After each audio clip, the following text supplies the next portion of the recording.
న్యాయవాదులను మీరు పెట్టారు కదా, మరి ఎందుకు లోపభూయిష్టంగా ఇది ముఖ్యమంత్రి ఆదేశాలు లేకుండా జరుగుతుందా?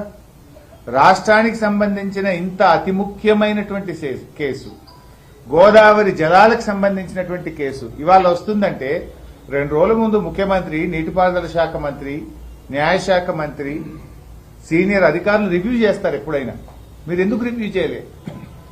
నిన్న మొన్న ఏంది ఎంతసేపు బీఆర్ఎస్ తిట్టుడు, మిమ్మల్ని కోస్తాం, మిమ్మల్ని జైలు వేస్తాం, మీ రక్తం జిమ్ముతాం, దీంట్లో బిజీ ఉన్నారు మీరు.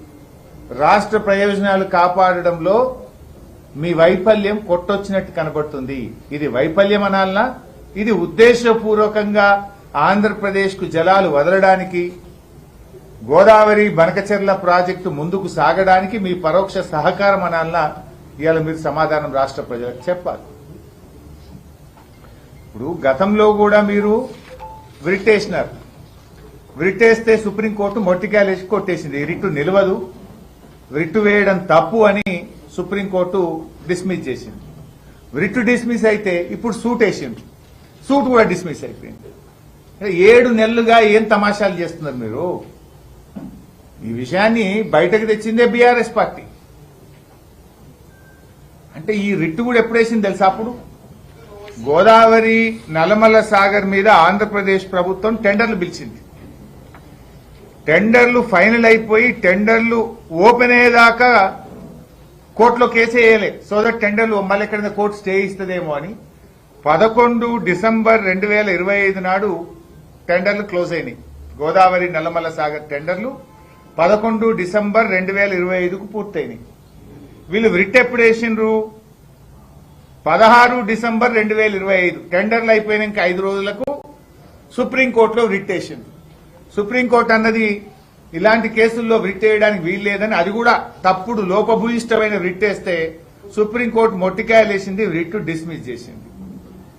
రిట్ డిస్మిస్ అయితే సూట్ వేసింది, సూట్ ఇవాళ అది డిస్మిస్ అయిపోయింది. అంటే 7 నెలలు, డిసెంబర్ 16 నుంచి ఇవాళ జూలై 13, 7 నెలలుగా ఆంధ్రప్రదేశ్ కడుతున్న అక్రమ ప్రాజెక్టు మీద కేసు కూడా వెయ్యలేని మీ బలహీనత ఏంది అని మేము అడుగుతా ఉన్నాం. Why are you failed to stop the illegal project? ఆపడం వదులండి, కేసే వేయలేకపోతున్నారే 7 నెలల. ఇంత పెద్ద రాష్ట్రము, ఇంత పెద్ద న్యాయ వ్యవస్థ 7 నెలలుగా మీరు కేసు కూడా సుప్రీంకోర్టులో వేయకపోవడానికి గల బలహీనత ఏంది? మొదలు కేసు వేసినప్పుడేమో టెండర్లు అయిపోయేదాకా చూసి ఆగి, గోదావరి నల్లమల్ల సాగర్ టెండర్లు ఆంధ్రప్రదేశ్ పూర్తి చేసుకున్నాక 5 రోజులకు విరిట్ వేస్తుంది, విరిట్ డిస్మిస్ అయిపోయాయి. సూట్ వేయడానికి మళ్ళీ 5 నెలలు తీసుకుంటుంది. ఆ సూటు ఇవాళ లోపభూయిష్టమైన సూటు, తప్పుడుగా వేసిందని సుప్రీంకోర్టు ఉన్నత న్యాయమూర్తులు మొట్టికాయలేసి ఈ సూటు చెల్లది, ఇది ప్రొసీజర్ ఫాలో కాలేదు, ఈ సూటును డిస్మిస్ చేస్తున్నామని ఎత్తి అవతల పడేసింది. ఏం చేస్తున్నట్టు? ఇది చంద్రబాబుతో రేవంత్ రెడ్డి కుమ్మక్కుకు ఇంతకంటే సాక్ష్యం ఏం కావాలి? ఆయన గురువు గారి కళ్ళల్లో ఆనందం చూడడానికి ఇవాళ తెలంగాణ ప్రయోజనాలు రేవంత్ రెడ్డి దెబ్బతీస్తున్నారనడానికి ఇవాళ సుప్రీంకోర్టులో లోపభూయిష్టమైన కేసు వేసి దాన్ని డిస్మిస్ అవడమే ఒక బలమైనటువంటి సాక్ష్యం. ఇంత దారుణమా? ఎట్లుందంటే ఇదంతా డ్రామా ఎట్లుందంటే, నువ్వు కొట్టినట్టు చేయాలి కానీ దెబ్బ తాకద్దు, నువ్వు అడిగినట్లే ఉండాలి కానీ ప్రాజెక్టు ఆగద్దు. రేవంత్ రెడ్డి అడిగినట్టే ఉంటుంది, ఆ కేసు నిలవది, ప్రాజెక్టు ఆడ ఆగదు, నడుస్తూనే ఉంటుంది. కొట్టినట్టే ఉండాలి కానీ దెబ్బ తాకద్దట. ఇవాళ ఆ డ్రామా ఆడుతూ ఉన్నారు.